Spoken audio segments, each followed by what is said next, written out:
Hello, I'm Jonasz Rewiński. Welcome on board the Eastern Express, and as always, I hope you enjoy the journey. Some wars spread because countries want to join them. In other cases, geography makes neutrality almost impossible. And right now, there may be no country experiencing that dilemma more intensely than Azerbaijan, a strategically critical state wedged between three powers that increasingly dislike each other, namely Iran, Israel, and Turkey. Because while the current confrontation between Iran, Israel, and the United States is centered in the Middle East, the map tells a different story. Just north of Iran lies Azerbaijan, a country that sells oil to Israel, buys weapons from them, cooperates with Turkey, borders Iran for more than 700 kilometers, and now finds itself uncomfortably close to a war it insists it does not want to fight. That's why on this episode, we're focusing on Baku's alignment in the region, its tensions with Tehran, and the Azeri diaspora in Iran, which is larger than you may think. As always, here is a look at our latest report. Relations between Azerbaijan and Iran have deteriorated sharply after a series of incidents that risk pulling the South Caucasus into a wider regional conflict. The immediate trigger was Thursday's drone strike in Azerbaijan's exclave of Nakhchivan, an isolated territory bordering Iran, Turkey and Armenia. Azerbaijani authorities say 4 drones crossed from Iran, one of which hit the airport terminal, another exploded near a school and injured civilians, and a third was shot down. Azerbaijani President Ilham Aliyev condemned the attack as an act of terror and demanded an explanation from Tehran. He also ordered the withdrawal of diplomatic staff from Azerbaijan's embassy in Tehran and its consulate in Tabriz. Iran denies responsibility and has suggested the attack was a false flag operation. The crisis flared up after Azerbaijani security services announced last week that they had foiled alleged Iranian-linked terrorist plots inside the country. Authorities said explosives, including C4, were seized during a counterintelligence operation targeting suspected attacks on the Baku-Tbilisi-Ceyhan oil pipeline, the Israeli embassy in Baku, and Jewish community sites. Officials blamed operatives linked to Iran's Revolutionary Guards. Behind the confrontation lies a long history of mistrust. Iran views Azerbaijan's close ties with Israel as a security threat, while Baku resents Tehran's past military support for Armenia. President Aliyev has also recently touched on a particularly sensitive issue: up to 25 million estimated ethnic Azerbaijanis living in Iran. By recently describing Azerbaijan as a place of hope for them, he signaled that Baku may be willing to raise questions Tehran considers internal matters. Both governments insist they want to avoid escalation, but with energy infrastructure, regional alliances and ethnic politics all involved, the dispute now carries implications far beyond a single drone incident.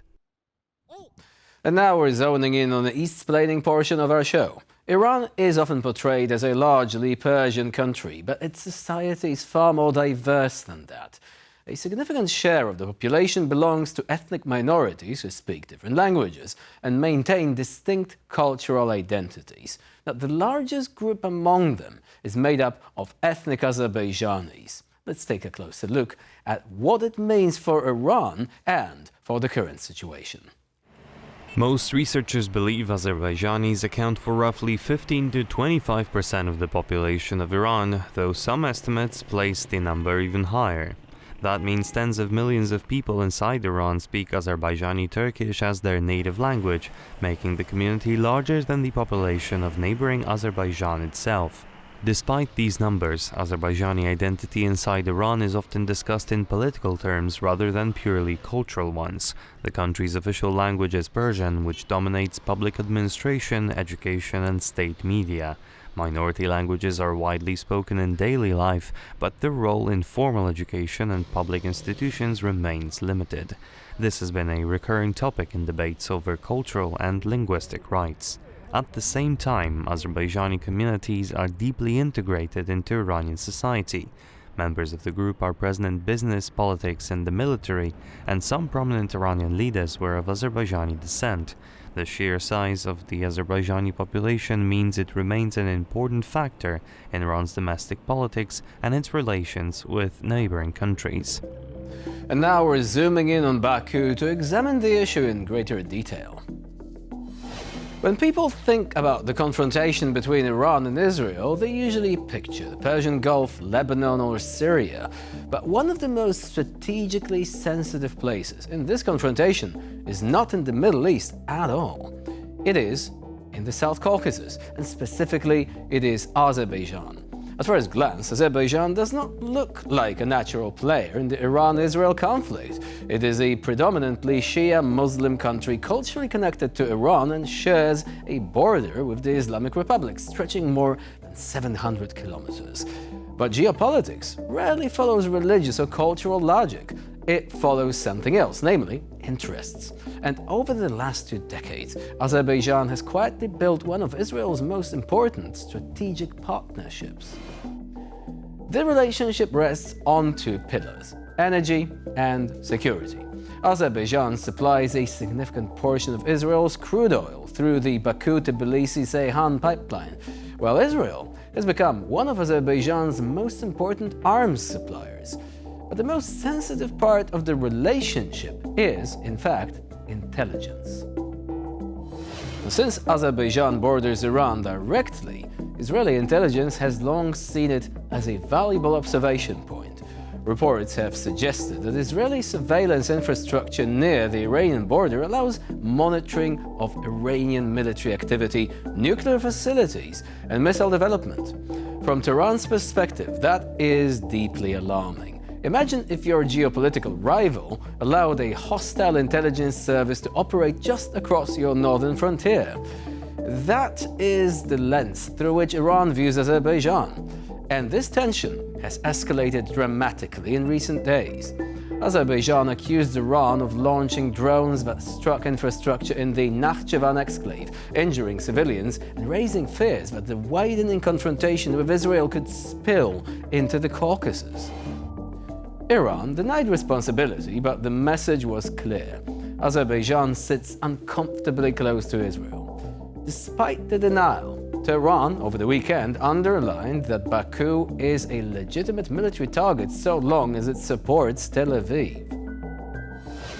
Azerbaijan has spent decades navigating between competing regional powers: Russia to the north, Iran to the south, Turkey to the west, and other partners beyond the Caspian. Now, part of the tension also stems from demographics.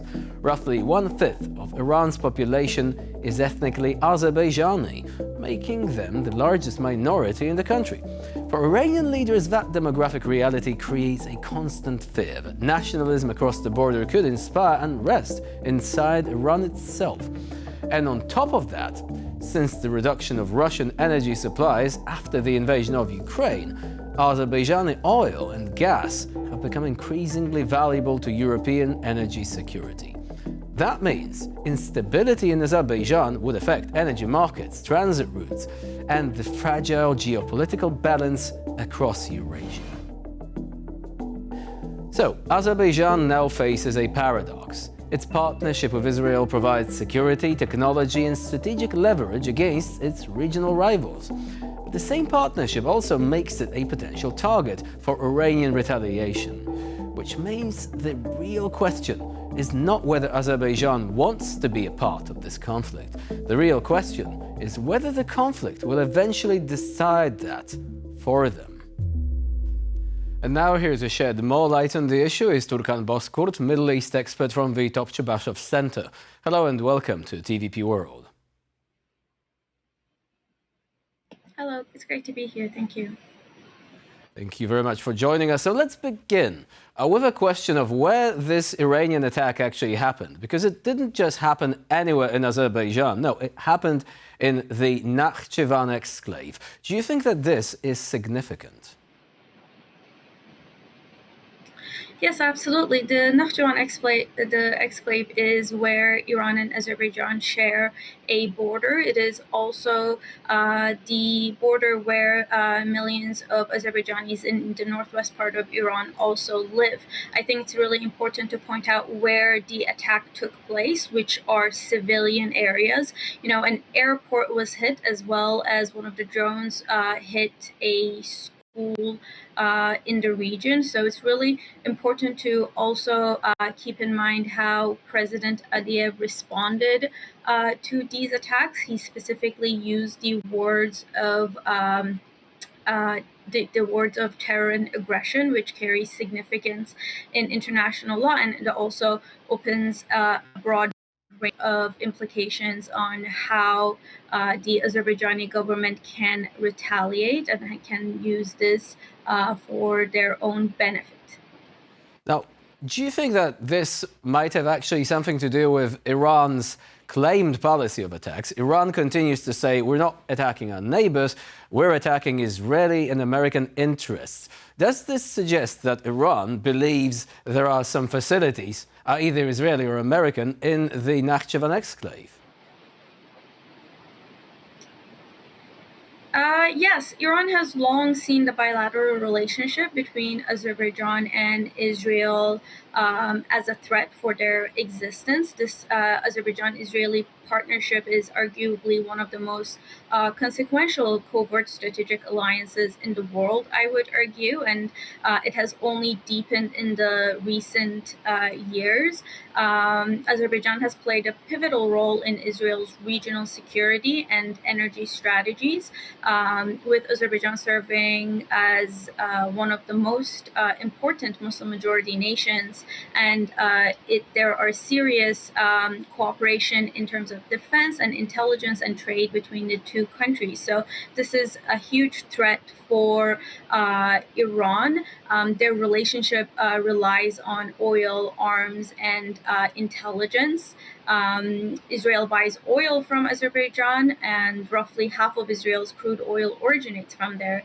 And in return, they sell advanced military equipment. This is a serious threat for Iran because they have had this narrative of being anti-Israel and not even recognizing the country of Israel as a legitimate country in the world. So this bilateral relationship is something that definitely threatens Iran, and we can also see that they're in their reaction to how Iranian and Azerbaijani relations have perhaps deteriorated rather than getting better.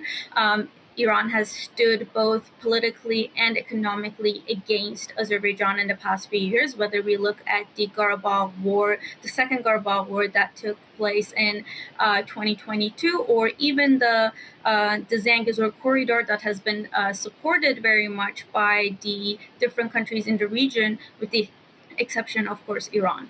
Yes, the Zangezur corridor, I'm glad that you actually mentioned this, because Iran positively hated this development, in particular when Donald Trump announced the TRIP, the Trump Route for International Peace and Prosperity. Do you think they might be actually trying to undermine the credibility of this project by striking at its very heart, namely the Nakhchivan exclave?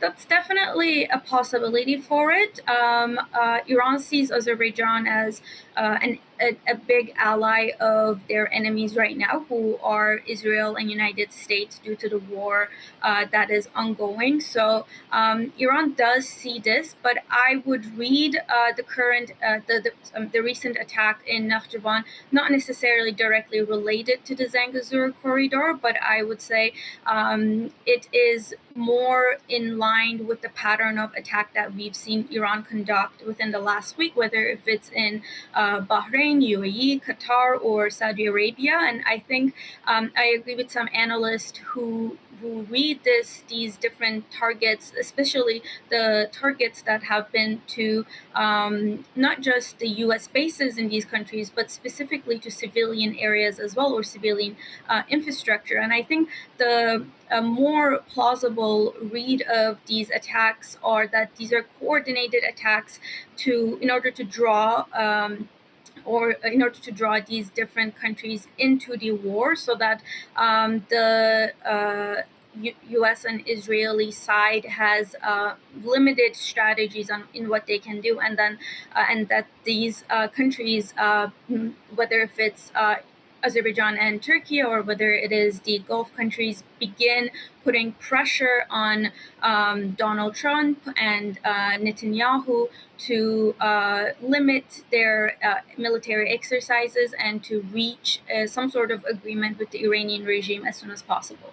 But that's a bit of a risky gamble for the regime in Iran. I mean, so far it seems like all the countries affected by Iran lashing out across the region are actually angry. They don't want to pressure Donald Trump. They're actually thinking about retaliation. Now, Azerbaijan said that they don't want to join this war. But what would need to happen in order for President Aliyev to change his mind? Yeah, I think this is a very difficult question to answer because I think it's very unlikely for the Azerbaijani government to get pulled into the war because Azerbaijan has employed a balancing act, a balancing policy, and it is currently under extraordinary stress. And I think there could be few different options that could potentially, but like I said, unlikely to pull the Azerbaijani government into this war. The first option that I would say is related to military incidents. If there is continued Iranian retaliation or drone missile strikes within the Azerbaijani territory, this would definitely escalate the situation. And another within the similar situation within similar themes could be a pipeline attack.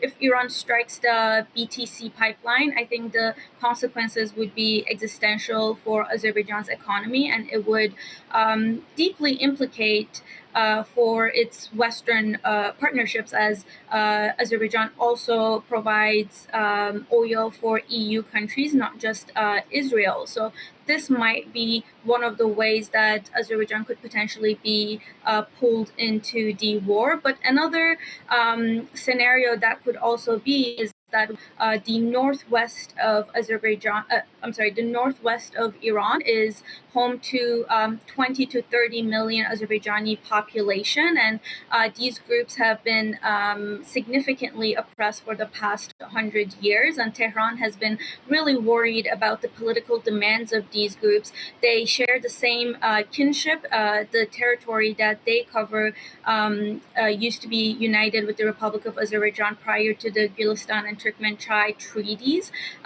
After this divide, the Azerbaijani population in Iran have been demanding both political and cultural rights, and some of these groups have even demanded separatism or even joining with the Republic of Azerbaijan. And as we hear potential Turkish military involvement and a potential creation of a buffer zone in the northwest of Iran if the war escalates and if Turkish military has to be involved.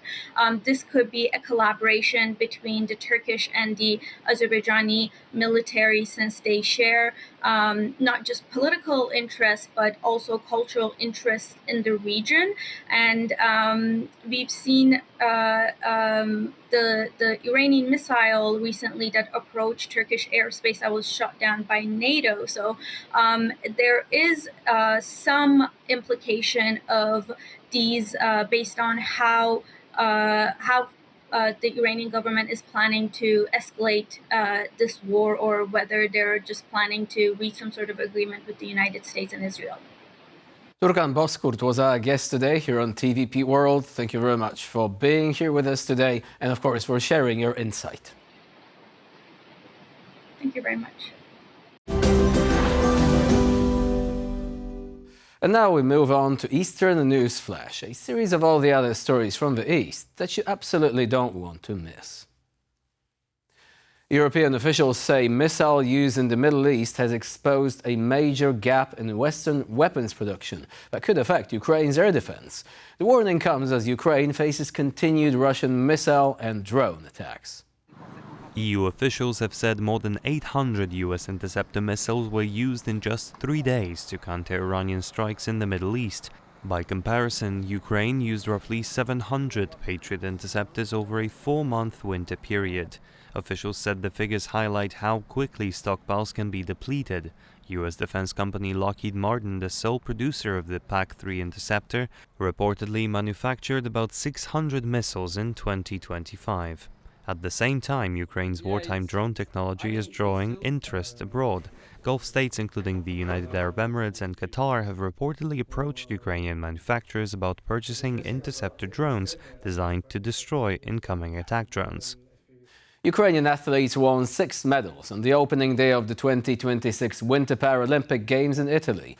The whole included 3 golds, 1 silver and 2 bronze medals across cross-country skiing and para-biathlon events. Among the winners were Taras Rad and Alexandra Kononova, while Ukrainian competitors also swept the podium in a men's para-biathlon sprint race for visually impaired athletes. The Games are also the first in which Russian and Belarusian athletes are allowed to compete under their national flags since Russia's full-scale invasion of Ukraine. Russia secured its first Winter Paralympic medal since 2014, when 2 skiers each won bronze in downhill standing events on Saturday. The decision to allow Russian participation under the country's national flag has drawn criticism from Ukraine and several other countries.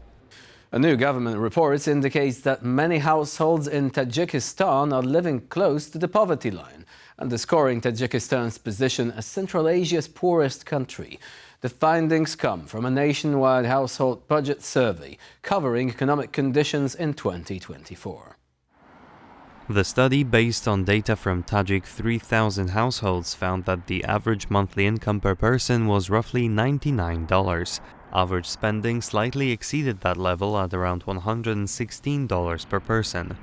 The report also highlights the country's reliance on labor migration. Remittances from workers abroad accounted for 36% of household income in 2024, while about 1 in 7 members of the average household spent time working outside the country.